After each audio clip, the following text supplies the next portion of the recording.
आज विश्व आदिवासी अधिकार दिवस के इस मौके पर आए हुए तमाम साथियों का मैं शुक्रिया अदा करता हूं कि आज हम अपने अधिकारों को लेकर के इतने सजग हैं, इतने सोचते हैं, इतना समझते हैं कि हम यहां पर एकजुट हुए हैं। यह हमारे लिए बहुत महत्वपूर्ण दिन है, क्योंकि हमने देखा है पिछले 75 सालों में किस तरीके से बीजेपी और कांग्रेस ने हमारे हक और हुकूक को छीना है। हमने देखा है कि किस तरीके से हमारे लोगों के ऊपर अत्याचार हुए हैं, और इस देश में नहीं दुनिया भर में हमने देखा कि हमारे लोगों का अस्तित्व आज की तारीख में खतरे में डाल दिया इन तथाकथित पार्टियों ने। और बहुत दूर जाने की जरूरत नहीं है, ये आपके मध्य प्रदेश में ही देख लीजिए। मध्य प्रदेश में आदिवासियों की इस देश में सबसे ज्यादा आबादी है, लेकिन मध्य प्रदेश के आदिवासियों की क्या स्थिति है आपसे बेहतर कोई नहीं जानता। हमने कुछ महीने पहले देखा कि किस तरीके से एक आदिवासी नौजवान के ऊपर पेशाब किया गया और उसको बचाने के नाम पर, उस आरोपी को बचाने के नाम पर किस तरीके का षड्यंत्र रचा गया हम सबने देखा। क्या हमारे भाई के पैर धो लेने मात्र से उसके बारे में भी कहा जा रहा है कि शायद ये वो व्यक्ति नहीं है जो पीड़ित है, लेकिन अगर वो पीड़ित है तब भी क्या पांव धो लेने मात्र से शिवराज सरकार के ऊपर जो दाग लगा है वो हट जाएगा?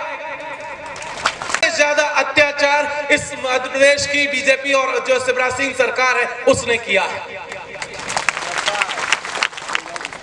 तो जब हम लोग अधिकारों के लिए यहाँ एकजुट हुए हैं, इकट्ठे हुए हैं, तो हमें समझना होगा कि हमारे सामने चुनौती किस तरीके की है। अभी साथी यहाँ बात कर रहे थे कि दिल्ली से लेकर बॉम्बे तक एक रोड बन रही है। उन्होंने कहा कि आदिवासियों के पास क्या इतना पैसा है? ये सच है कि हमारे पास पैसा नहीं है, लेकिन ये भी सच है कि हमारे पास हमारी जमीन है जिसको लगातार उस हाईवे के नाम पर छीना गया। क्या वो हाईवे किसी और की जमीन पर बना है या आदिवासियों की जमीन पर बना है? आप बता दीजिए। वो जमीनें हमारी है, जिसे कहा जा रहा है नहीं कि सरकारी जमीन है, तो हम लोग यहां से कह देना चाहते हैं कि जो जमीन सरकारी है वो जमीन हमारी है,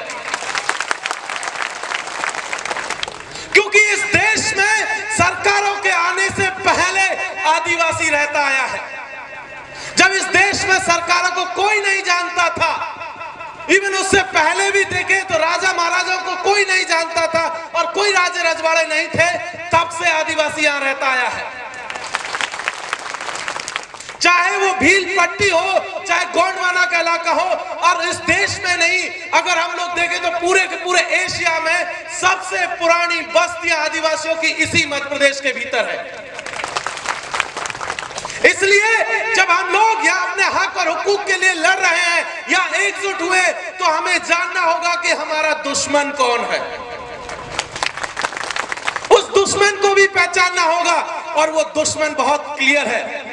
वो दुश्मन आरएसएस है, वो दुश्मन बीजेपी है, वो दुश्मन शिवराज सिंह चौहान की सरकार है, वो दुश्मन कांग्रेस की सरकार है, कांग्रेस की पार्टी है। और ये कहना पड़ेगा। और क्यों कहना पड़ेगा? अगर ये दुश्मन नहीं होते तो आज 75 साल बीतने के बाद भी आदिवासियों की मध्य प्रदेश में ये स्थिति नहीं होती। हमने देखा नेमावर में किस तरीके से आदिवासियों को मार दिया गया। नेमावर कांड भूल गए क्या? सब जानते हैं नेमावर में आदिवासियों के साथ क्या हुआ। हम सब रोज आए दिन ये देखते हैं कि किस तरीके से हमारे भाइयों को, हमारी बहनों को, हमारे माताओं को, हमारे बुजुर्गों को, हमारे नौजवान साथियों को लगातार प्रताड़ित किया जाता रहा है प्रशासन की तरफ से।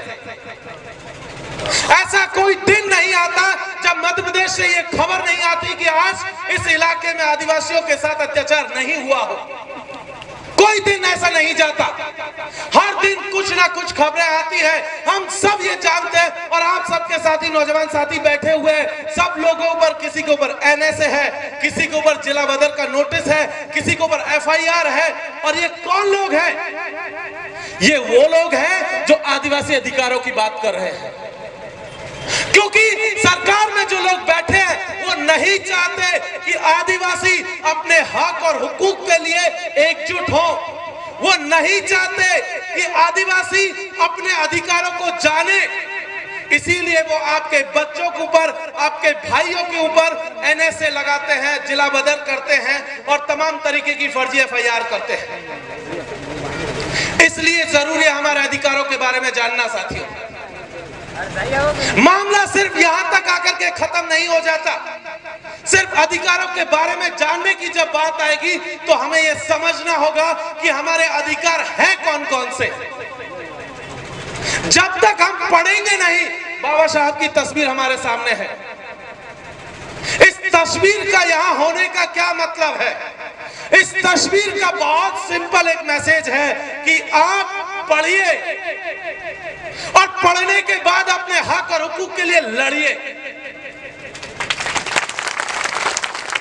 जब तक आप पढ़ेंगे नहीं, आप अपने हक और अधिकारों को जानेंगे नहीं, और जब तक आप अपने हक और अधिकार को जानेंगे नहीं, तब तक लड़ेंगे कैसे? इसलिए लड़ाई के साथ साथ पढ़ाई भी बहुत जरूरी है साथी। और जब लड़ाई की बात चली है तो हम टंट्या मामा को कैसे भूल सकते हैं? टंट्या भील की जो लड़ाई है वो किसकी लड़ाई है? किस लिए लड़ाई लड़ी गई? आप याद कीजिए, इस देश, क्योंकि मैं इतिहास का विद्यार्थी, इतिहास पढ़ाता हूं पिछले 10 सालों से, और पिछले लगभग 18 साल से खुद इतिहास पढ़ रहा हूं। मैंने देखा है कि इतिहास की किताबों से टंट्या भील को गायब कर दिया गया। कहीं लिखा भी गया तो लिखा गया डकैत के रूप में। लेकिन हमने पिछले कुछ सालों में जाकर के ये पता लगाया कि आखिर हमारे लोगों का इतिहास किस तरीके का था और उनके साथ क्या हुआ, तो आप जानकर के हैरान हो जाएंगे। आज से कम 150 साल पहले, 150 साल पहले 1888 में टंट्या भील के बारे में अमेरिकन अखबार में छपा था, और उसका टाइटल क्या था, उसकी ऊपर जो हेडिंग थी उसमें लिखा था रॉबिन हुड ऑफ इंडिया।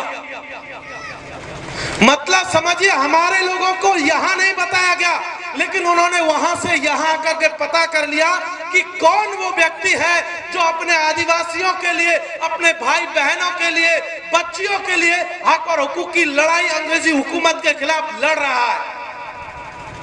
तो वो टंट्या भील थे। तो वो जो लड़ाई टंट्या भील ने अंग्रेजी हुकूमत के खिलाफ शुरू की थी, जिसका एक उद्देश्य था कि हम अपने जल, जंगल और जमीन को, आदिवासियों के आत्मसम्मान को अंग्रेजी हुकूमत के खिलाफ बचाएंगे, उनकी रक्षा करेंगे। और उस विरासत को बचाते बचाते वो शहीद हो गए। आज वही विरासत पुनः एक बार खतरे में है। वही विरासत टंट्या भील के बाद बिरसा मुंडा ने जगाई थी। वही लड़ाई थी कि किस तरीके से आदिवासियों के हक और हुकूक दिलाए जाए, और इसके लिए उन्होंने इसी तरीके से गांव-गांव जाकर के, शहर-शहर जाकर के, कस्बे-कस्बे, अलग-अलग हिस्सों में जा करके आदिवासियों को एकजुट किया था और उन्हें बताया था कि तुम्हारा असली दुश्मन कौन है। जैसे आज हम लोग यहाँ पर बता रहे हैं कि आपका असली दुश्मन कौन है। इसीलिए ये जरूरी है कि हम अपने असली दुश्मन को पहचाने, और ये दुश्मन बड़ा शातिर है। इतना शातिर है कि हमें अपने नाम से तक नहीं बुलाना चाहता। वो कहता है कि ये तो बनवासी लोग हैं। वो कुछ और कहेगा। वो कहता है कि ये तो इंसान खाते हैं, उनकी खोपड़ियां खाते हैं, इंसानों का शिकार करते हैं। लेकिन एक बात यहां से कह देना जरूरी है साथियों, कि बनवासी नहीं, आदिवासी है हम, और इस देश के मूल मालिक है हम। हमें आदिवासियों के अलावा किसी भी दूसरे नाम से पुकारा गया तो याद रखिए हमें वो नाम दूसरा मंजूर नहीं है, सिर्फ और सिर्फ हमें आदिवासी के नाम से जाना जाए। कोई भी दूसरा शब्द हमें बिल्कुल मंजूर नहीं, सिर्फ एक नाम आदिवासी और कोई दूसरा शब्द नहीं। साथियों, इसीलिए जब यहाँ पर हम बैठे हैं तो ये याद रखना जरूरी है कि हमारे पुरखों की जो लड़ाई उस समय चली थी, उस लड़ाई को आज बचाने की जरूरत है। और बचाने का एक शानदार एग्जाम्पल आप बताता हूं आपको कि किस तरीके का खतरा हमारे ऊपर है। और वो खतरा ये है साथियों, प्लीज आप सब लोग बैठ जाए, अपने ही साथी आए हुए हैं, बैठ जाए प्लीज।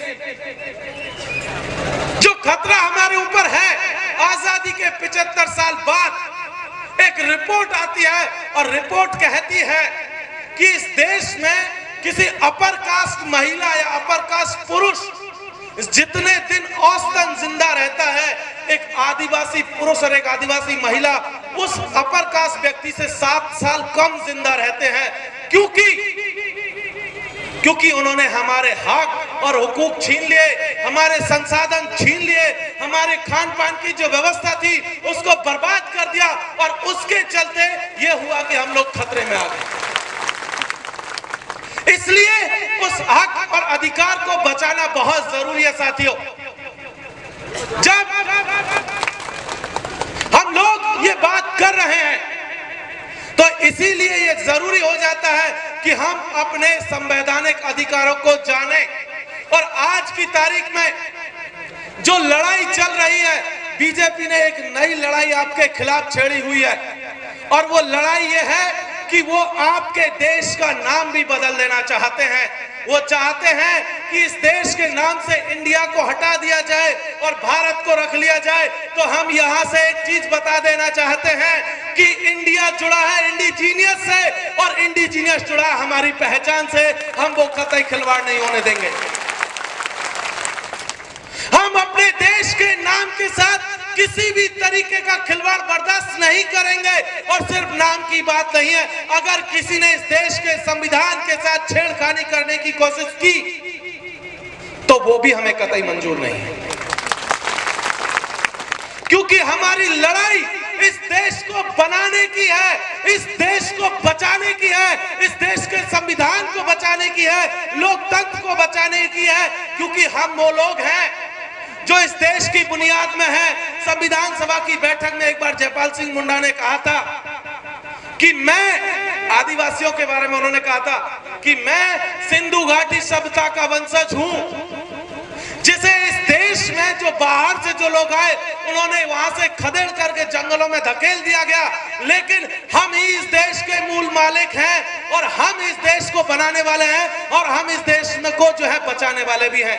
तो साथियों, मैं आखिरी बात कहकर के एक बात को खत्म करूंगा कि जो साथी यहां पर हैं उनको शुक्रिया, लेकिन जो साथी इस पंडाल में नहीं है, इस ग्राउंड में नहीं है और कहीं बाहर है, किसी दूसरे के यहाँ दरी पट्टी बिछाने का काम कर रहे हैं, किसी दूसरे का पैर छूने का काम कर रहे हैं, उन सबको भी यहां से कह देना चाहते हैं कि जलते घर को देखने वालों, फूस का छप्पर आपका है, आग के पीछे तेज हवा है, आगे मुकद्दर आपका है। और उसके कत्ल पर मैं चुप था, मेरा नंबर अब आया, मेरे कत्ल पर तुम चुप हो, अगला नंबर आपका है।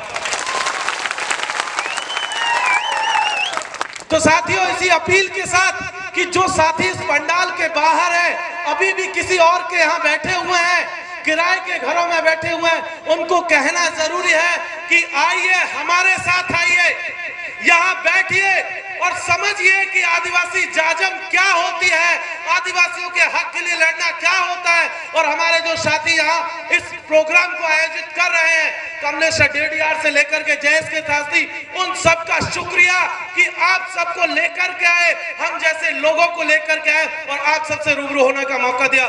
बहुत बहुत शुक्रिया। फूल जोहार, जय भीम।